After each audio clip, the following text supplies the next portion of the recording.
हाँ तो गाइस, कैसे हो? सब ठीक होंगे, यही आशा करते हैं हम लोग। तो आज हम जनरल साइंस के मोस्ट इम्पोर्टेंट क्वेश्चन लेकर आ चुके हैं। तो सभी साथियों को चैनल को सब्सक्राइब कर लेना है। और यह आनुवंशिकी से संबंधित क्वेश्चन हैं, जो कि आपको आनुवंशिकी के जितने भी क्वेश्चन हैं वो आपको यहाँ पर मिल जाएंगे। ऑल द बेस्ट साथियों, जल्दी हम शुरू करते हैं।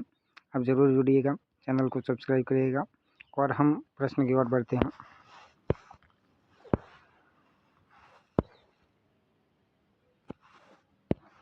पहला प्रश्न है, आनुवंशिकी के जनक कहे जाते हैं। तो साथियों, आनुवंशिकी के जनक जो हैं हम साथियों मेंडल को मानते हैं। किसको मानते हैं? मेंडल जो हैं ये आनुवंशिकी के जनक हैं, ठीक है, क्योंकि आनुवंशिकी पर सबसे अधिक कार्य जो है मेंडल ने किया है। नेक्स्ट प्रश्न है, नेक्स्ट है अपना आनुवंशिकी इकाई है। तो आनुवंशिकी की जो इकाई होती है वह कौन सी होती है? जीन होती है। कौन सी होती है साथियों? जीन होती है। जीन जो हैं वो आपकी आनुवंशिकी की इकाई मानी जाती है। नेक्स्ट क्वेश्चन है,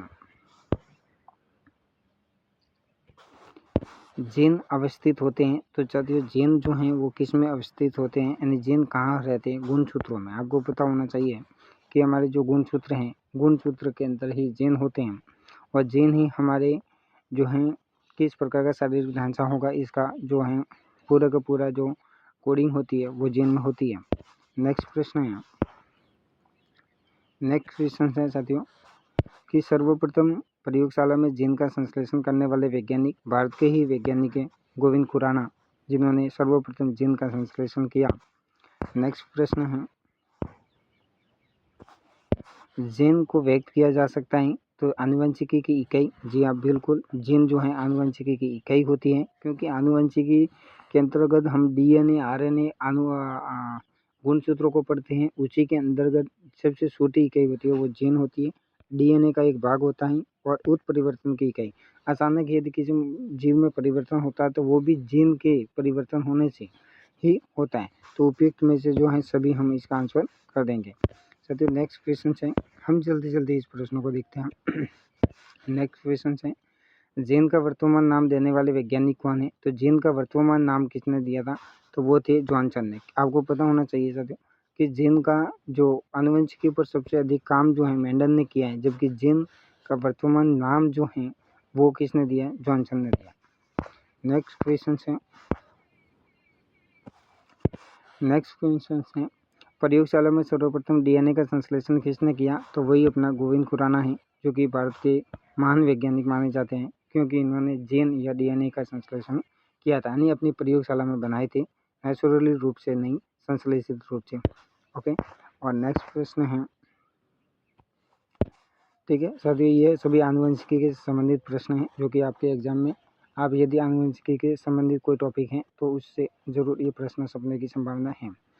ठीक है, वर्णांधता वाले व्यक्ति को लाल रंग दिखाई देंगे। पहली बात तो आपको ये नोटिस कर देना है कि ये जो ब्लाइंडनेस बीमारी होती है ये एक आनुवंशिक रोग होता है, वर्णांधता रोग होता है। और इसमें व्यक्ति जो है लाल, किसमें? लाल व पीले रोग में, ठीक है, लाल और हरे रंग में जो है परिवर्तन नहीं कर पाता। तो आपको ये पूछा जा रहा है कि वर्णांधता वाले व्यक्ति को लाल रंग दिखाई देगा, तो उसको लाल रंग जो है हरा दिखाई देगा, क्योंकि ये जो है साथियों ये लाल और हरे में, ठीक है, भेद नहीं कर पाता। नेक्स्ट क्वेश्चन है, नेक्स्ट क्वेश्चन है, शिशु का, ठीक है, पितृत्व स्थापित करने के लिए निम्नलिखित में से किस एक तकनीक का प्रयोग किया जाता है? यानी आपका डीएनए क्या है, इससे आपके पितृत्व का पता चलता है।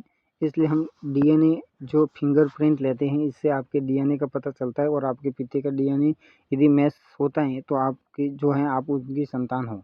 तो इसलिए डीएनए आजकल कई आपराधिक मामलों में भी, ठीक है, हम कर सकते हो, और किसी की पहचान करने में भी डीएनए फिंगरप्रिंट के जरिए आप क्या होता है कि उसके डीएनए और उसके पिता का डीएनए, यदि उसकी संतान होगी तो उसका डीएनए मेल खाएगा। ओके, नेक्स्ट क्वेश्चन है, नेक्स्ट क्वेश्चन है साथियों, एक वर्णांध पुरुष और सामान्य महिलाओं की संतानों में पुत्रों के वर्णांध होने की संभावना है। देखो, पुरुष इसमें वर्णांध हैं, जबकि सामान्य महिला हैं, तो इसमें पुत्र जो हैं उसकी 0% ही होगी। क्या होगी साथियों? 0% होगी, 0% ही होगी। क्या होगी? 0% प्रोबेबिलिटी होगी कि वहाँ पर पुत्र जो हैं व्रणाद पाए जाएं। ठीक है, नेक्स्ट क्वेश्चन है।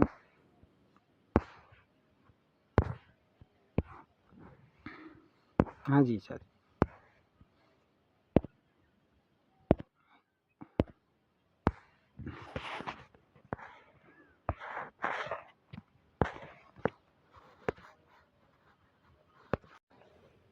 हाँ तो साथियों नेक्स्ट क्वेश्चन है आपका। नेक्स्ट क्वेश्चन है हीमोफीलिया। ठीक है, ये हीमोफीलिया भी एक आनुवंशिक रोग होता है। हीमोफीलिया में क्या होता है, रक्त का थक्का नहीं बनता है। क्या नहीं होता है, रक्त का थक्का नहीं बनता है।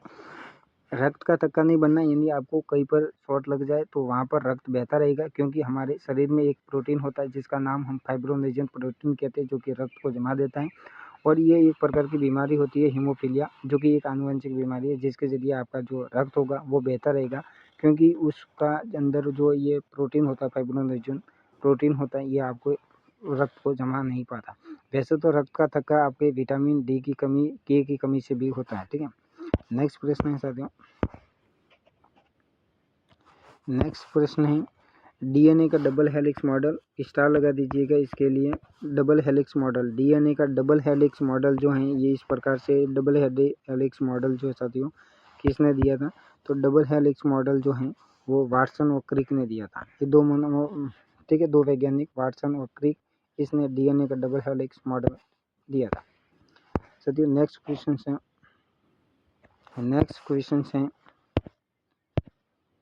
नेक्स्ट क्वेश्चन है माता पिता के गुण उनकी संतान में किसके द्वारा स्थानांतरित होती हैं।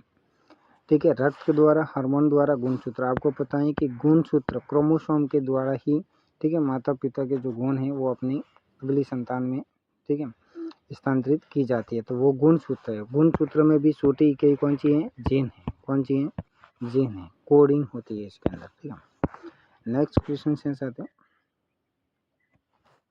नेक्स्ट क्वेश्चन है लाल हरे व्रणाद होने का कारण है, यानी ये व्रणाद होता है। व्रणाद रोग एक आनुवंशिक रोग है जिसके जरिए आपको लाल और हरे रंग में भेद नहीं कर पाता व्यक्ति।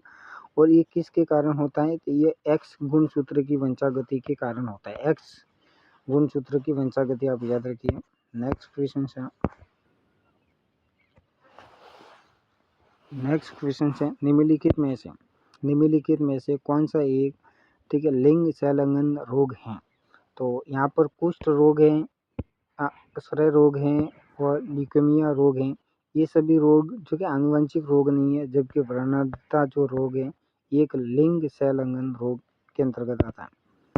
नेक्स्ट क्वेश्चन है, ये आनुवंशिक से संबंधित मोस्ट इंपोर्टेंट प्रश्न है। एक सामान्य मानव शुक्राणु में ऑटोसोम की संख्या कितनी होती है। वेरी मोस्ट इंपोर्टेंट है कि एक मानव शुक्राणु होता है उसके अंदर ऑटोसोम की जो संख्या होती है, ऑटोसोम की संख्या जो होती है 22 जोड़ी होती है। कहीं आप 23 जोड़ी मत कर देना, क्योंकि 23वां जो गुणसूत्र होता है ये लिंग गुणसूत्र होता है, जिससे लिंग, ठीक है, लिंग पर भेद पड़ता है।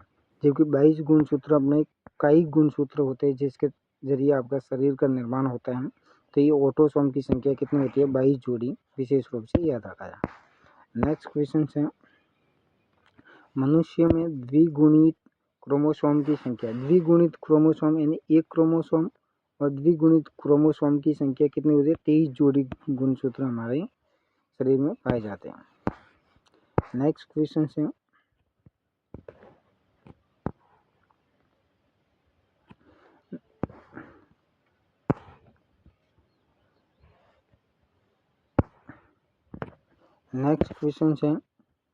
मनुष्य में, ठीक है,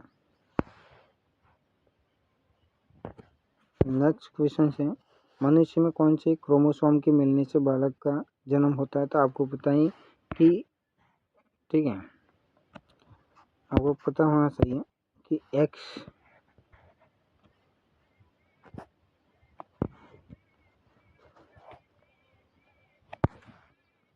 ठीक है,